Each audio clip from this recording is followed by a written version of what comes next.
Shooting incident claims life of wanted brother in Essequibo coast. HGP Nightly News, 21-year-old Kellen Fredericks was shot and killed in Sandpit, Essequibo coast. The circumstances surrounding his death remain unclear, with conflicting reports emerging from various sources. While one account suggests that Fredericks was shot by police, two other sources indicate he was allegedly killed by a rival gang member. The Guyana police force had previously issued wanted bulletins for Kellen and his twin brother, Kevin Fredericks, both of whom are from Onderneming. They were sought for questioning regarding a series of armed robberies that occurred in Georgetown between December 4, 2023 and January 24, 2024, as well as incidents at Sand Hill Back Dam, Cuyuni River, and Windsor Cattle on the Essequibo coast. In addition to the robbery charges, Kellen Fredericks was also wanted in connection with the murders of Zahir Sheriff and Donovan Washington. Authorities had warned the public that the brothers were considered armed and extremely dangerous. The investigation into the circumstances of Kellen Fredericks' death is ongoing, and police are urging anyone with information to come forward. Senior fire officer asks High Court to overturn colleague's promotion. Acquittal News. Guyana Fire Service Section Leader Neville Cumberbatch has applied to the High Court to challenge what he describes as the unilateral promotion of a female fire service officer by Home Affairs Minister Robeson Ben. The matter, filed through the law offices of UC Anderson and Associates on April 17, 2025, lists the Attorney General as the respondent. The Fixed Date Application, FDA, seeks several orders, including a declaration that the appointment of Militia Mo as sub-officer, fixed establishment, in the Guyana Fire Service, via a letter dated June 21, 2024, from the Minister of Home Affairs, is null, void, and of no legal effect.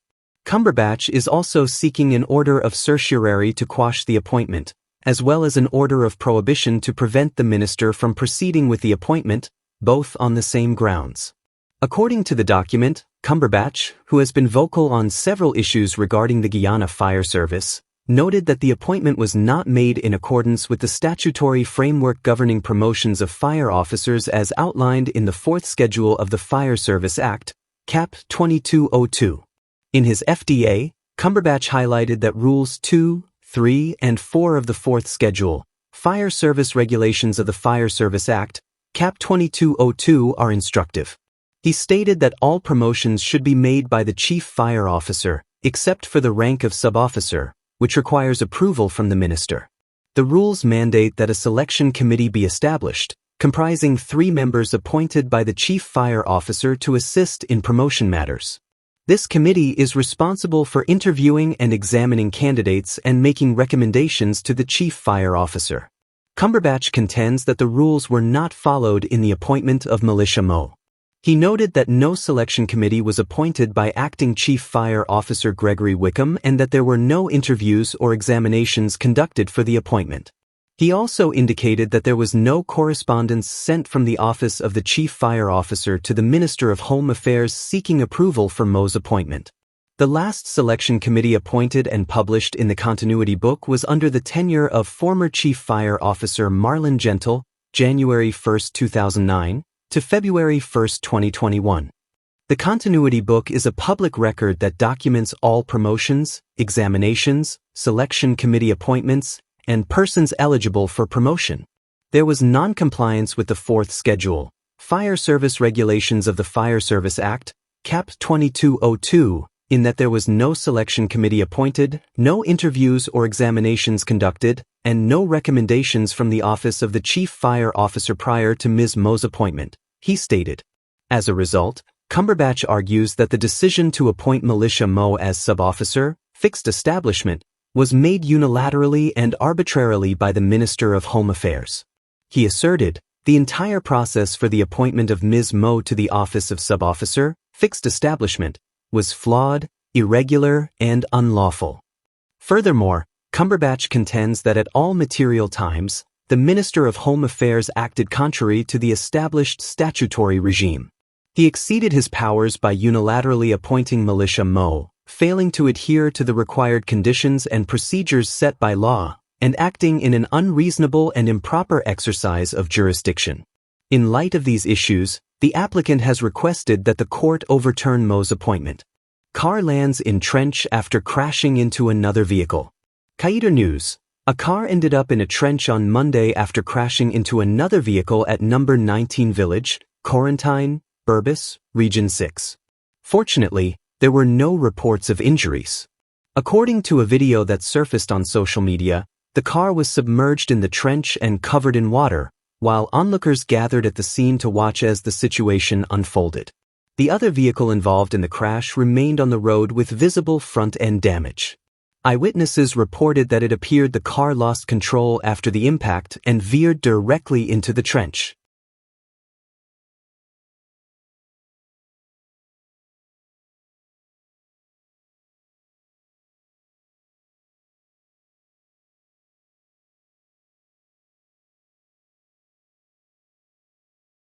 Man, 30, remanded for murder of Edinburgh businessman. Newsroom. Troyden Trellis, 30, of Savannah Park, New Amsterdam, Berbice, has been remanded to prison following his appearance at the Reliance Magistrates Court on Wednesday. Trellis appeared before Magistrate Michelle Matthias, where the court heard that he allegedly murdered 53-year-old Hemchand Uton during a robbery on April 17. At this stage, he was not required to enter a plea to the indictable charge. During the proceedings, Police Prosecutor Sergeant Mark Edwards informed the court that the case file is complete. He requested 3 weeks to make the necessary disclosures, a request that Magistrate Matthias granted without hesitation. On the day of the incident, police apprehended Trellis and recovered a vehicle, a 9mm pistol, and a motorcycle used in the commission of the crime. Trellis is scheduled to reappear in court on May 19, with the case now transferred to the New Amsterdam Magistrates Court. Berbice woman celebrates 102nd birthday. A woman from Region 6 has celebrated her 102nd birthday. Lays Lambert, affectionately known as Grandma, was born on April 22, 1923, in Fyrish Village, Quarantine. While she grew up in Fyrish, Ms. Lambert pursued her education in the neighboring Kildonan village, where she later settled after marriage. At just 20 years old, she wed and became the mother of 12 children, 9 of whom are alive today. Ms. Lambert dedicated many years to farming, cultivating rice and various cash crops, and was actively involved in rice cutting. Following the passing of her husband in 1988, she migrated to the United States, returning to her roots 4 years ago. Currently, she resides with her 4th child, a retired nurse who is dedicated to her care. At the age of 102, Ms. Lambert remains mobile with some assistance. Although she faces challenges with her hearing, she continues to read independently. Living alongside her 72-year-old daughter, Linda Lambert, they share a close bond, with Linda noting her mother's struggles with dementia. We came back almost 4 years ago after living in the United States. When I retired, I returned to Guyana and brought her with me. She is not as strong as she used to be, but thank God she is here. She can do a lot of things for herself. She can shower with a little assistance. She loves to be outdoors. I have a hammock that she enjoys, and once she is in it, she's okay, Linda shared. Linda emphasized, I can communicate with her, and she can communicate with me even though she has a little hearing problem. She loves to dance. We had a hat show at church on Sunday, and she was the center of attraction. However, she has a problem with eating now. She doesn't like to eat as much, which I think is due to the aging process. Apart from that, she loves puri and prefers to order food, but she will eat anything, just a little at a time. Ms. Lambert boasts an impressive family tree, including 26 grandchildren, 36 great-grandchildren, and 21 great-great-grandchildren, reflecting a legacy of love and resilience. Man dies in Berbice house ravaged by fire. A tragic house fire on Monday evening resulted in the death of 49-year-old Floyd Mariah, also known as Fidel. He resided at Lot 625, number 30 Village, West Coast, Berbice. The fire broke out around 8 p.m. Residents in the vicinity noticed flames emerging from the structure and quickly spreading, prompting them to raise the alarm. Firefighters from the Onverwacht fire station arrived swiftly to extinguish the blaze. Once the fire was under control, a thorough search revealed the charred remains of Mariah inside what was left of the house. His body has been transported to Bailey's funeral home, pending a post-mortem examination. Mariah lived alone in a one-story wooden house measuring approximately 15 feet by 20 feet, which was powered by Guyana Power and Light (GPL). Reports indicate that he was suffering from neuropathy. The house was not insured, and the total damage has yet to be assessed. Divisional Fire Officer Clive McDonald confirmed that an investigation into the cause of the fire is underway. Woman pleads for help after tree crashes through roof. In News Guyana, a security officer from the industrial site Ruimveldt squatting area in Greater Georgetown is urgently seeking public assistance after a branch from a nearby tree crashed through her home during a recent downpour, severely damaging her roof. Carol Pickett reported that the incident occurred late Wednesday evening while heavy rains swept through the area. She had just returned home from work when she discovered the damage. "I was at work when it happened. When I came home, the rain was pouring straight into the house. All of my clothes, shoes, bed, pillows, everything was soaked and damaged," she said. The fallen tree also caused significant damage to her nephew's home, located nearby. His roof was torn apart, and he lost several valuable household items, including his bed and television. "He lives just across from me, and his roof is gone too. His bed, his TV, everything is damaged," she added. Pickett, who recently secured her job as a security officer, has not yet received her first paycheck and lacks the funds to make necessary repairs. She attempted a temporary fix using old materials, but it has proven inadequate, especially with the rainy season ongoing. "I gave someone a little money to try and nail something up, but it's not holding. I can't afford to do anything more right now. I have to wait for my first pay, and even that won't be enough. People see you walking and looking good, and they don't know what you're going through," she explained. Pickett suspects the tree may have been poisoned, as large, rotting chunks have begun to fall from its trunk. "I have to find money to cut it down because they said more might fall, and I'm scared that the next time, it could cause even more damage or hurt someone," she said. Living alone in her small home, surrounded by family houses on the same property, Pickett is appealing for help from anyone willing to lend a hand. Her most urgent needs include replacing lost clothing and household items, as well as repairing her roof before another storm hits. She estimates her total losses to be over $100,000. Anyone who can assist her can contact her at 6011830. Cops remanded for stealing narcotics from Ruimveldt Police Station. In News Guyana, 3 serving members of the Guyana Police Force, GPF, were remanded to prison today for allegedly stealing narcotics from the West Ruimveldt Police Station. The individuals facing charges are Constable Grenville Harris, 26, of South Vryhades Lust, East Coast Demerara. Corporal Floyd Pellew, 39, of Crane Housing Scheme, West Coast Demerara. Corporal Lachman Singh, of Weldad, West Bank Demerara. At the time of the alleged incident, all 3 were stationed at the West Ruimveldt Police Station, although Singh was attached to the Criminal Investigation Department. The trio appeared before Senior Magistrate Fabio Azor at the Georgetown Magistrates Courts on a joint larceny charge involving the alleged theft of 400 grams of cocaine. The charge states that on March 13, the officers stole the narcotics that had been secured at the station. They were jointly charged and were not required to plead. The men were remanded to prison until May 14. In objecting to bail, the prosecution alleged that the accused had obstructed justice and interfered with witnesses. They urged the court to set a precedent to deter similar misconduct among officers.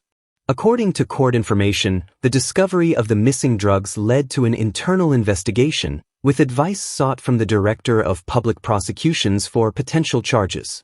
Investigation findings revealed that the seal on a storage box had been breached, and 4 parcels of drugs were missing. CCTV footage reportedly captured Corporal Pellew removing the suspected narcotics and handing them to Singh and Harris. Despite the serious allegations, the accused officers remain employed by the Guyana Police Force, with no suspensions or dismissals initiated. Defense attorney Patrice Henry, representing both Singh and Pellew, countered the prosecution's claims. He noted that Corporal Singh has served for over 16 years with an unblemished record, emphasizing his integrity and service. Henry raised concerns about the substance's identification, stating that the police force has previously misidentified common items like milk and flour as cocaine. He also contested the prosecution's assertion of potential witness tampering, emphasizing that all three men had previously been on self-bail without interference in the investigation. Attorney U.C. Anderson, representing Constable Harris, described the allegations as whimsical and stated that Harris was unfamiliar with the charges, claiming they differed from earlier statements. Despite the defenses presented, Magistrate Azor denied bail and remanded the men to prison. In a separate matter, Corporal Singh is also charged with unlawfully assaulting a man at the West Ruimveldt police station on August 8, 2024. He pleaded not guilty and was granted bail of $25,000 for that charge. This case is adjourned to May 14.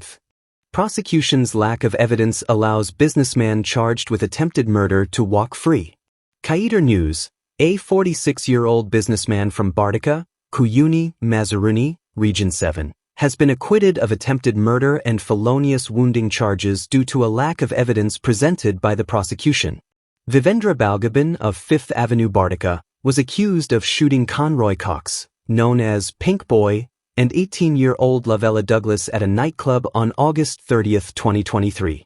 He made his first court appearance before Magistrate Crystal Lambert in September 2023, where he was granted $800,000 bail on the condition that he lodge his passport. On Tuesday, Magistrate Tariq Mohammed upheld a no-case submission filed by Balgobin's attorney, Bernard De Silva. The businessman faced two charges: felonious wounding of Douglas and attempted murder of Cox. However, the attempted murder charge was withdrawn by the Director of Public Prosecutions, DPP, reportedly at Balgobin's request, though the basis for this request was not disclosed. De Silva argued that the prosecution failed to establish a credible case, stating, "The prosecution did not present cogent and compelling evidence in support of the charge of felonious wounding." He outlined several flaws in the evidence presented, noting that during cross-examination, Douglas did not identify Balgobin or anyone else as the shooter. She testified that she was shot in her right arm but did not specify who shot her, the submission stated. She attempted to claim she saw the defendant shoot at another person. The defense also raised concerns about the forensic handling of the case, questioning whether bullet fragments from Douglas' arm were extracted for ballistic testing, which could have bolstered the prosecution's case. Additionally, while spent shells were tested for caliber, no efforts were made to link those shells to Balgobin's firearm or verify its recent use. The request was merely to ascertain the caliber of the weapon. There was no link established to that particular gun, De Silva emphasized. Another significant flaw was the absence of CCTV footage, which could have strengthened the prosecution's argument. This could have helped eliminate doubts detrimental to their case, De Silva noted. Inconsistencies in the medical evidence were also highlighted. The doctor who examined Douglas failed to specify which arm was injured or the injury's extent in the medical certificate. During cross-examination, the doctor admitted she was informed about the shooting rather than verifying it independently. Although she claimed to be familiar with gunshot wounds, she was discredited under cross-examination. There was no evidence of her training in ballistics, De Silva argued. The defense concluded that the case lacked corroborating eyewitness accounts, scientific evidence, or surveillance footage. Consequently, the magistrate determined there was no case for Balgobin to answer, leading to his release. The shooting incident reportedly occurred at a Bartica nightclub, following an altercation after someone bumped into Cox's table, resulting in spilled drinks and escalating into a physical confrontation. Cox allegedly returned to verbally confront Balgobin, who then drew a licensed firearm and shot Cox 3 times in the stomach, also injuring Douglas, a bystander. Both victims were treated and discharged from the Bartica Regional Hospital. This case reflects a concerning trend of high-profile matters being dismissed due to insufficient evidence from the prosecution. In another recent case, 5 senior officers of the Guyana police force were acquitted after nearly 3 years of proceedings, with the magistrate ruling that the prosecution failed to provide adequate evidence. Similarly, 2 individuals were freed in a 2020 case involving a deadly fire due to the prosecution's failure to meet the evidentiary threshold for murder and arson charges.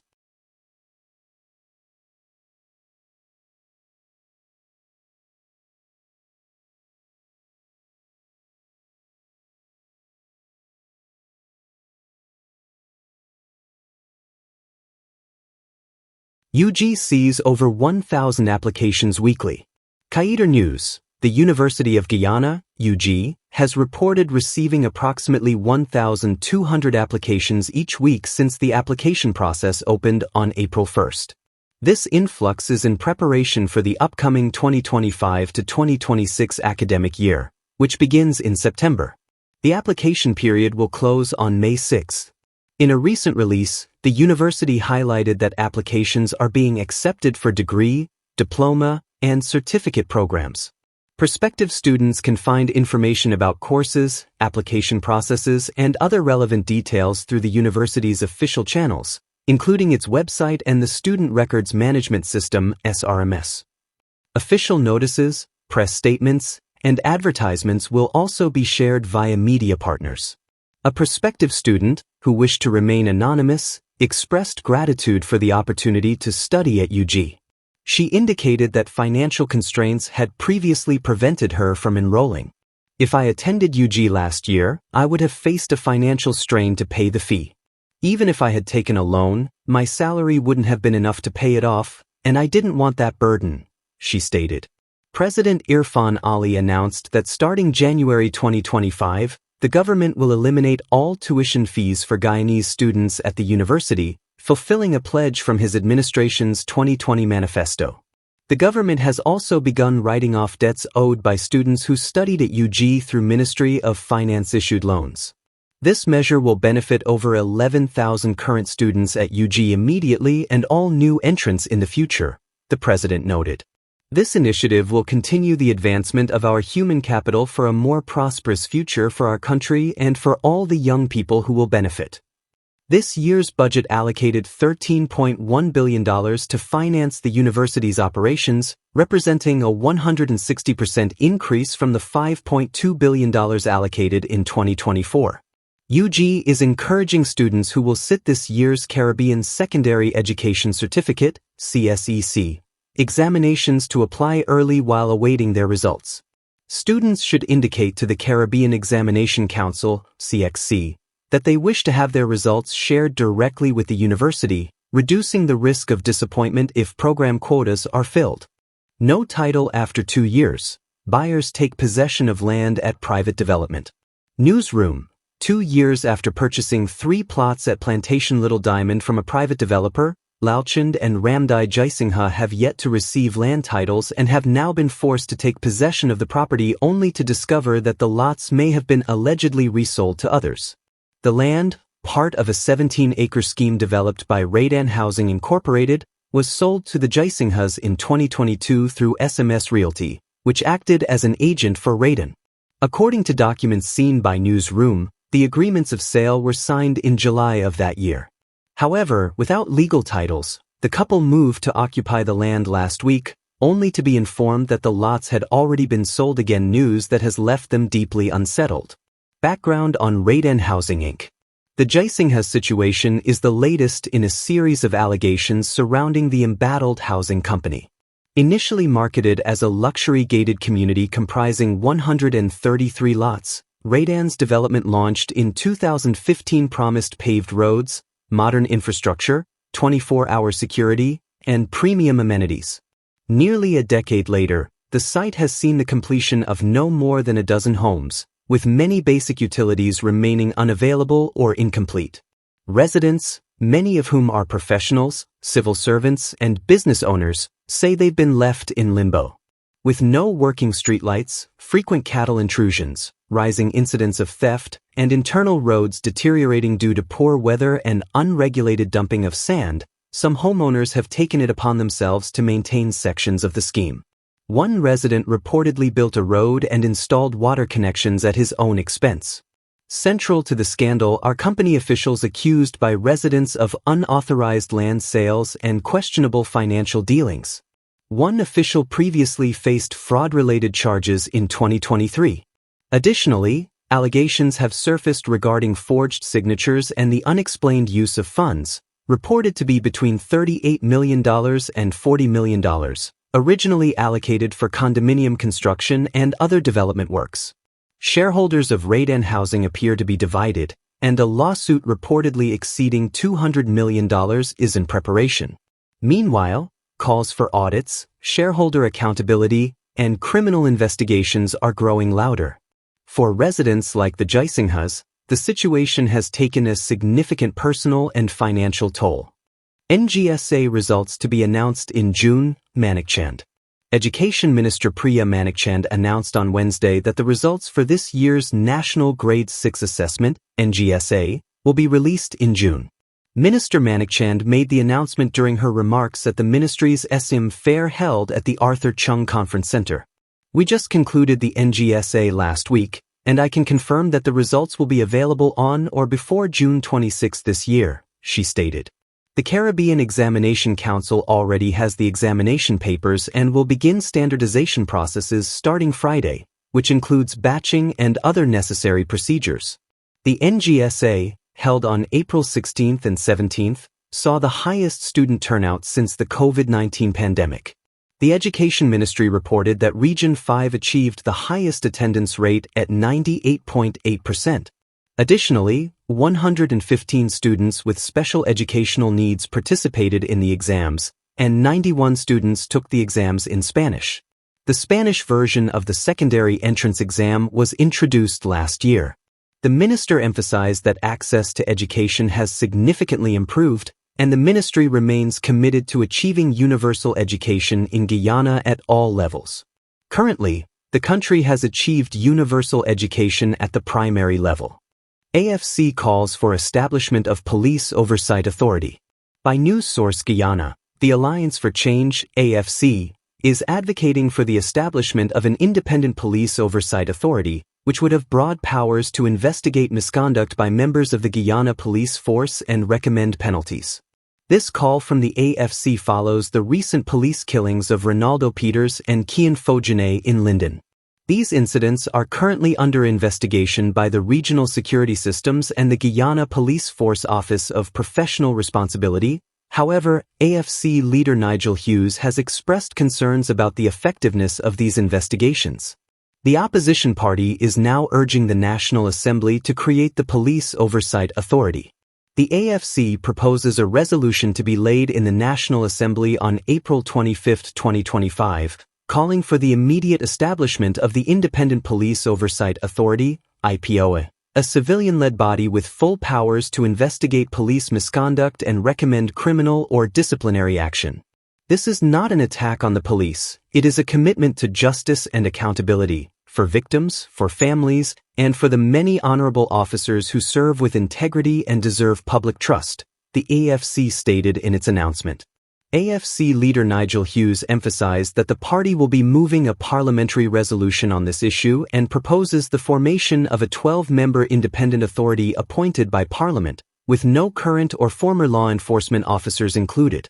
The resolution will also seek to grant investigative powers, including subpoena authority and access to all relevant police evidence and body camera footage.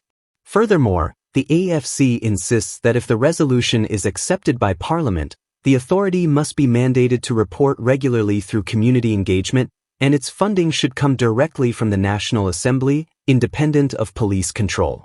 This resolution is a test of our nation's conscience. Guyanese citizens, urban and rural, young and old, across all communities are asking a simple question: who will stand for justice? The AFC noted. The AFC is hopeful for the support of other members of Parliament for its resolution.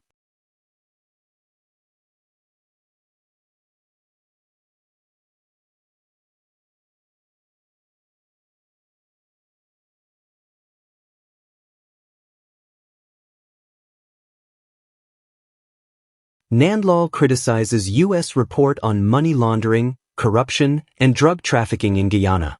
By news source Guyana, 2 weeks after asserting that the U.S. government has full confidence in Guyana's leadership evidenced by the visits of 3 secretaries of state in 4 years, Attorney General Anil NANDLAW is now vocally criticizing the U.S. government for its latest International Drug Control Strategy report, released by the State Department on Monday. The report flagged law enforcement agencies in Guyana for corruption and bribery, highlighting nepotism in the public sector and political entities as complicating factors in the fight against money laundering and drug trafficking. It described the Guyana police force as a weak link in combating money laundering, citing inadequate investigations and prosecutions. In response to the report on Tuesday night, Nanlaw demanded evidence of corruption among public officials. He insisted that any claims linking money laundering to corruption must be supported by empirical or anecdotal evidence. Mr. Nanlaw pointed out that appropriate actions have been taken against individuals in many cases, including the ongoing case against former Assistant Commissioner of Police Calvin Brutus. He criticized the report for attempting to link money laundering to public office holders without citing specific cases that led to such conclusions, calling it simply speculative. Guyana has repeatedly demonstrated its intolerance for corruption, especially regarding public officials, once the evidence is made available. Guyana has won the Best Case Award in the Caribbean for its efforts in fighting money laundering and anti-corruption, particularly in relation to actions taken against Calvin Brutus, Nanlaw stated. He referenced the 2024 sanctions imposed by the U.S. government on the Mohammed family and their companies as evidence of Guyana's commitment to addressing these issues, noting that relevant information has been forwarded to the appropriate agencies for full investigations. Permanent Secretary May Thomas was also sanctioned by the U.S. government over bribery claims. She remains on administrative leave, and details regarding the investigation into her case are unclear. Nanlaw expressed surprise and disappointment with the information presented in the U.S. State Department report. He noted that recent assessments of Guyana's anti-money laundering regime have given it a clean bill of health by the Caribbean Financial Action Task Force, CFATF. There is no need to speculate regarding Guyana's anti-money laundering credentials, as they were recently rigorously examined over an 18-month mutual evaluation exercise conducted by the CFATF, he emphasized. On the subject of the lack of convictions in money laundering cases, Nanlaw acknowledged that the government has no control over judicial determinations, affirming its commitment to judicial independence and the separation of powers. He stated that while the anti-money laundering structure can facilitate investigations and charge filings, it cannot influence the outcomes of these matters. Since the government took office in 2020, he noted a significant increase in the volume of investigations and charges, with 298 money laundering charges currently filed and 1 conviction secured. Nanlaw explained that money laundering cases are complex and often require detailed financial analysis, which can prolong their completion. He also highlighted that law enforcement in Guyana has utilized tools such as freezing, restraint, and asset forfeiture to prevent the dissipation of assets by accused individuals, ensuring that these assets can be utilized by the state upon conviction to enhance crime-fighting capabilities. Regarding drug trafficking, Nanlaw mentioned that the Customs Anti-Narcotics Unit has achieved significant drug busts between 2024 and 2025 and that there has been increased training for law enforcement personnel and the Office of the Director of Public Prosecutions, DPP. The U.S. report indicated that money laundering in Guyana has become a systemic issue involving both public officials and private citizens, often linked to corruption and organized crime.